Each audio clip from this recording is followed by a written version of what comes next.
بسم اللہ الرحمن الرحیم۔ معزز ناظرین، السلام علیکم ورحمۃ اللہ وبرکاتہ۔ قرآن مجید کی آخری دو سورتوں سورہ الناس اور سورہ الفلق کو مشترکہ طور پر معوذتین کہا جاتا ہے۔ اگرچہ قرآن مجید کی یہ آخری دو سورتیں خود الگ الگ ہیں اور مصحف میں الگ ناموں ہی سے لکھی ہوئی ہیں، لیکن ان کے درمیان باہم اتنا گہرا تعلق ہے اور ان کے مضامین ایک دوسرے سے اتنے قریبی مناسبت رکھتے ہیں کہ ان کا ایک مشترکہ نام معوذتین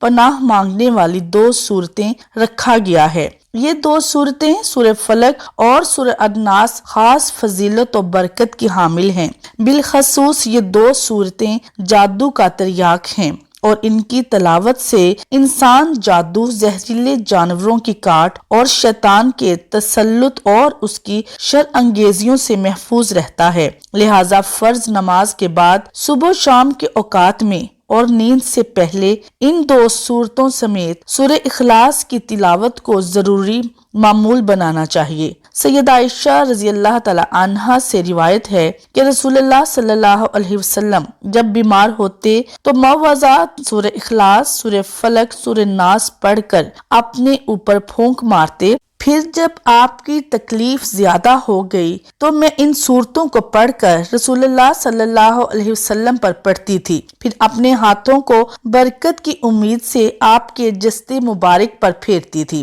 مکہ معظمہ میں یہ دونوں صورتیں جن حالات میں نازل ہوئی تھیں وہ یہ تھے کہ اسلام کی دعوت شروع ہوتے ہی ایسا محسوس ہونے لگا تھا کہ رسول اللہ صلی اللہ علیہ وسلم نے گویا بھیڑوں کے چھتے میں ہاتھ ڈال دیا ہے۔ جوں جوں آپ کی دعوت پھیلتی گئی، کفار قریش کی مخالفت بھی شدید ہوتی چلی گئی، جب تک انہیں یہ امید رہی کہ شاید وہ کسی طرح کی سودے بازی کر کے یا بہلا پھسلا کر آپ صلی اللہ علیہ وسلم کو اس کام سے باز رکھ سکیں گے۔ اس وقت تک تو پھر بھی عناد کی شدت میں کچھ کمی رہی، لیکن جب حضور صلی اللہ علیہ وسلم نے ان کو اس طرف سے بالکل مایوس کر دیا کہ آپ صلی اللہ علیہ وسلم ان کے ساتھ دین کے معاملہ میں کوئی مصالحت کرنے پر آمادہ ہو سکیں گے، اور سورہ کافرون میں صاف صاف ان سے کہہ دیا گیا کہ جن کی بندگی تم کرتے ہو ان کی بندگی کرنے والا میں نہیں ہوں،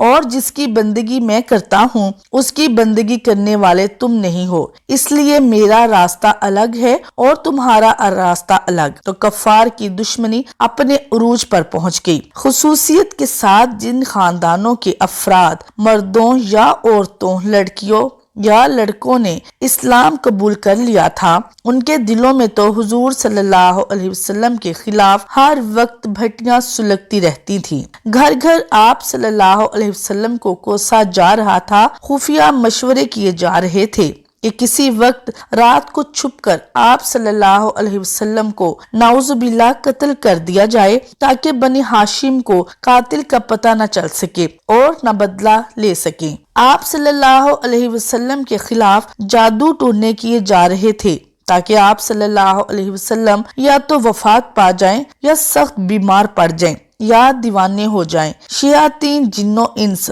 ہر طرف پھیل گئے تھے تاکہ عوام کے دلوں میں آپ کے خلاف اور آپ کے لائے ہوئے دین اور قرآن کے خلاف کوئی نہ کوئی وسوسہ ڈال دیں، جس سے لوگ بدگمان ہو کر آپ صلی اللہ علیہ وسلم سے دور بھاگنے لگیں۔ بہت سے لوگوں کے دلوں میں حسد کی آگ بھی جل رہی تھی، کیونکہ وہ اپنے سوا یا اپنے قبیلے کے کسی آدمی کے سوا دوسرے کسی شخص کا چراغ جلتے نہ دیکھ سکتے تھے۔ مثال کے طور پر ابو جہل جس بنا پر رسول اللہ صلی اللہ علیہ وسلم کی مخالفت میں حد سے بڑھتا چلا جاتا تھا، اس کی وجہ وہ خود یہ بیان کرتا ہے کہ ہمارا اور بنی عبد المناف یعنی رسول اللہ صلی اللہ علیہ وسلم کے خاندان کا باہم مقابلہ تھا۔ انہوں نے کھانے کھلائے تو ہم نے بھی کھلائے، انہوں نے لوگوں کو سواریاں دی تو ہم نے بھی دی، انہوں نے عطیے دیے تو ہم نے بھی دیے، یہاں تک کہ وہ اور ہم جب عزت و شرف میں برابر کی ٹکر ہو گئے تو اب وہ کہتے ہیں کہ ہم میں سے ایک نبی ہے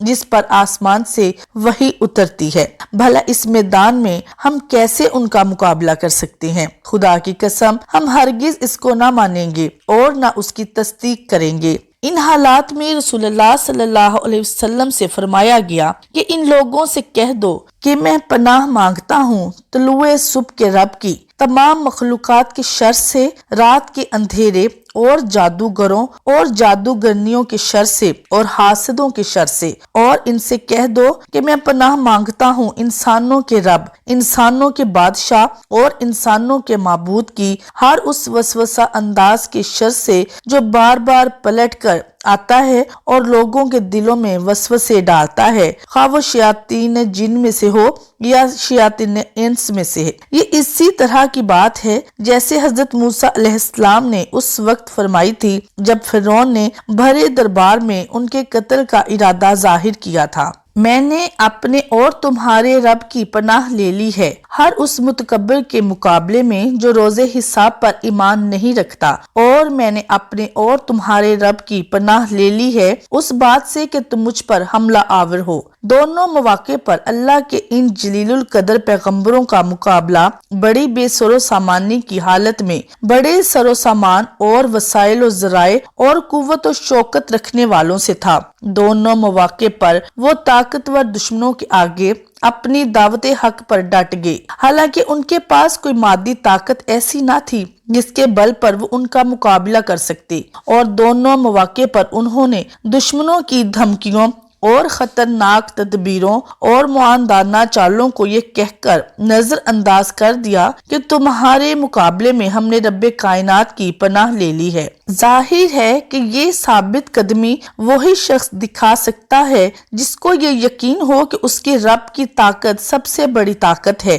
اس کے مقابلے میں دنیا کی ساری طاقتیں ہیچ ہیں، اور اس کی پناہ جسے حاصل ہو اس کا کوئی کچھ نہیں بگاڑ سکتا۔ وہی یہ کہہ سکتا ہے کہ میں کلمہ حق کے اعلان سے ہرگز نہیں ہٹوں گا، تم جو چاہو کر لو، مجھے اس کی کوئی پرواہ نہیں، کیونکہ میں تمہارے اور اپنے اور ساری کائنات کے رب کی پناہ لے چکا ہوں۔ قرآن کریم کی آخری دو سورتیں سورہ الفلق اور سورہ الناس معوذتین کہلاتی ہیں، یعنی اللہ کی پناہ میں دینے والی یہ دو صورتیں۔ یہ دونوں صورتیں اس وقت نازل ہوئی تھی جب ایک منافق یہودی لبید بن عاصم اور اس کی بیٹیوں نے حضرت صلی اللہ علیہ وسلم پر جادو کیا تھا، جس کے کچھ اثرات آپ پر ظاہر بھی ہوئے تھے، اور آپ صلی اللہ علیہ وسلم پر مرض کی کیفیت ظاہر ہونے لگی، جس کی تفصیل حضرت عائشہ رضی اللہ تعالی عنہا نے اس طرح بیان فرمائی کہ آپ صلی اللہ علیہ وسلم نے کوئی کام نہیں کیا ہوتا تھا،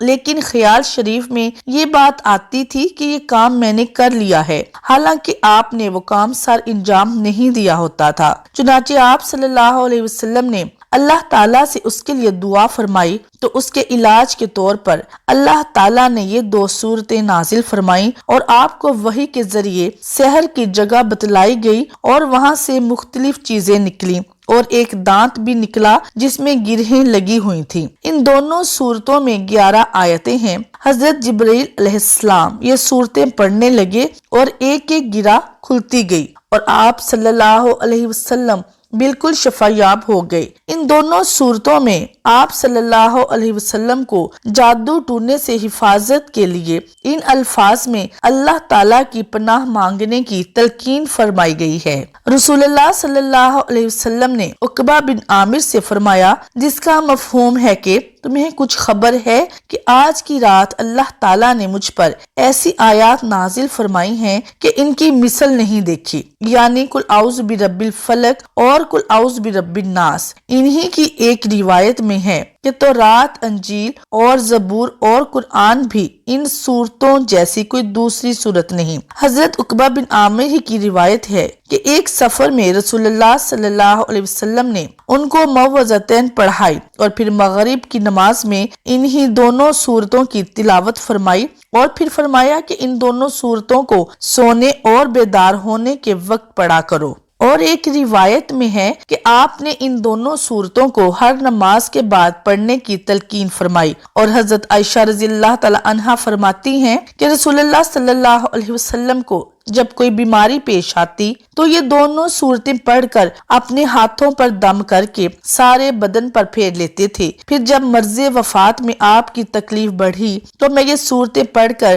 آپ کے ہاتھوں پر دم کر دیتی تھی، آپ اپنے تمام بدن پر پھیر لیتے تھے۔ میں یہ کام اس لیے کرتی تھی کہ آپ صلی اللہ علیہ وسلم کے مبارک ہاتھوں کا بدل میرے ہاتھ نہیں ہو سکتے تھے۔ حضرت عبداللہ بن حبیب سے روایت ہے کہ ایک رات تیز بارش اور سخت اندھیری تھی، ہم رسول اللہ صلی اللہ علیہ وسلم کو تلاش کرنے کے لیے نکلے۔ جب آپ کو پا لیا تو آپ نے فرمایا کہ کہو۔ میں نے عرض کیا کہ کیا کہوں؟ آپ نے فرمایا قل هو اللہ احد اور معوذتین پڑھو، جب صبح ہو اور جب شام ہو 3 مرتبہ یہ پڑھنا، تمہارے لیے ہر تکلیف سے امان ہوگا۔ حضرت صدیقہ عائشہ نے فرمایا کہ رسول اللہ صلی اللہ علیہ وسلم نے فرمایا جس کا مفہوم یہ ہے کہ فجر کی سنتوں میں پڑھنے کے لیے 2 صورتیں بہتر ہیں، سورۃ الکافرون اور سورہ الاخلاص۔ متعدد صحابہ سے منقول ہے کہ انہوں نے رسول اللہ صلی اللہ علیہ وسلم کو صبح کی سنتوں میں اور بعد مغرب کی سنتوں میں